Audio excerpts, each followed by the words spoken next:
So everybody's always saying RVs they're all built cheap.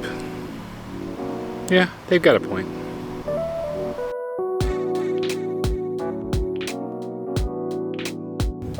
So here's the thing. I've been watching too much Casey Neistat lately.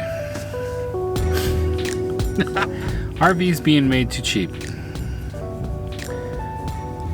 The RV companies, they need to make some money, right? And so they're obviously going to cut some corners where possible, trying to keep it safe. I'm sure I hope they put more money into the safety features. But they also need to keep these trailers light. So you've got kind of this blend between keeping it light and keeping it cheap. Because there are a lot of things out there, like when you look into the ultralight camping, you can buy a lot of really nice backpacking items that are really light. They cost a lot of money. So, when you buy an RV, and especially when you're buying your first one, a lot of times things are going to be trying to be light and trying to be cheap. And that sometimes can cause a problem. So one of the first things we've noticed on our RV, the Avenger, we've got the queen size mattress and you can lift it up inside and you've got access to the nose storage. It's got a metal pole that holds it, props it open, and when you prop it open, the boards that go by, they're 2x2 boards that kind of build the frame for the bed. They're stapled together. And I'm not talking little staples. Kaylin and Kira heard staples. They assumed the little staples that you use to staple paper together. No, they're big staples, but they can't handle the weight of holding that bedding up for a long period of time. So like when we're loading the RV to go somewhere, I would prop up the bed so it's open and I'd go put things under there like the tripod for the camera, walking sticks, camping chairs. It just seemed like a good spot to put those. And then I quickly noticed that the corner on my side of the bed was coming apart. So I decided to do something about it. So I got rolling on it yesterday. Tanya came out here. We had a nice little chat. It's actually kind of cool. We have like this place to get away. Like the kids are in the house watching some YouTube, playing some games, something like that. And we're just like, hey, you want to have a chat? Sure. Let's go out to the RV. Sit down and chat for a while. That was nice.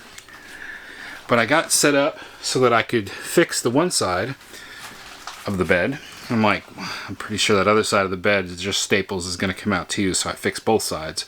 But now I need to clean up. That's a mess.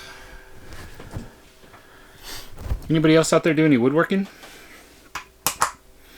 Light. I have a Kreg. What I did is I pulled this thing out. Y'all see that? There we go. Does pocket holes.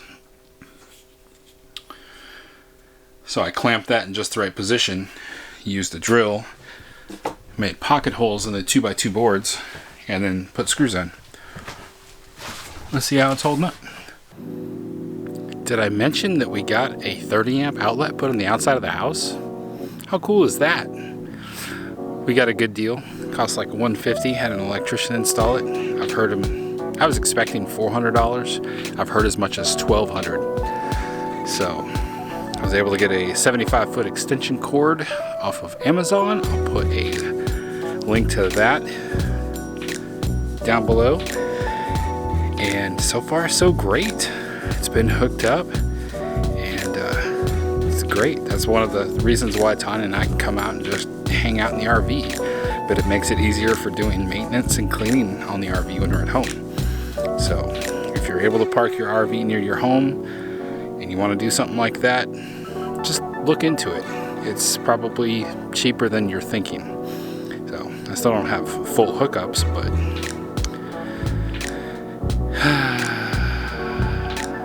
I don't need to go out there and take a dump all the time anyway. And I'm out here, I brought the shop vac so I can clean up all the sawdust. So this is the pole.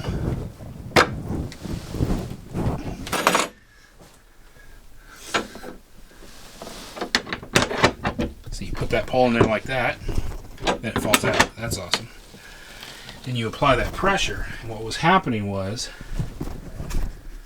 when you apply that pressure here, the weight of this trying to close was pushing on this 2x2 here, and then you can see here where the staples are coming out. So my first pocket hole wasn't that great. Second one positioning was much better. And then I went ahead and did the same on this side. 2 pocket holes. You can see the screws down in there. But if you look at it, you can actually see there's a slight bow as the bed's pushing out on it. So I'd be anxious to see how it holds up. Yeah, look at that. Staples right there too. Probably would do good to put a few pocket holes going up here too. There you have it. Nothing real big. Just our first real tweaks, modifications to the RV. Taking it from as cheap as possible to a little better. So the Kreg Jig, if you're interested in stuff like that, it's like 110 I got. The full kit. This clamp here can be mounted down. If you're doing it in a wood shop, you can actually hook up your vacuum hose to there to suck all the sawdust out. They have like a single and a double of just this that you can clamp in place for, I think, like 30 bucks. I'll put a link in below. All right, happy campers. Have a wonderful week. Wonderful week? That's not even a Casey Neistat thing. I guess it was just random kindness. How about let's do it appropriately? All right, happy campers. Happy camping, y'all.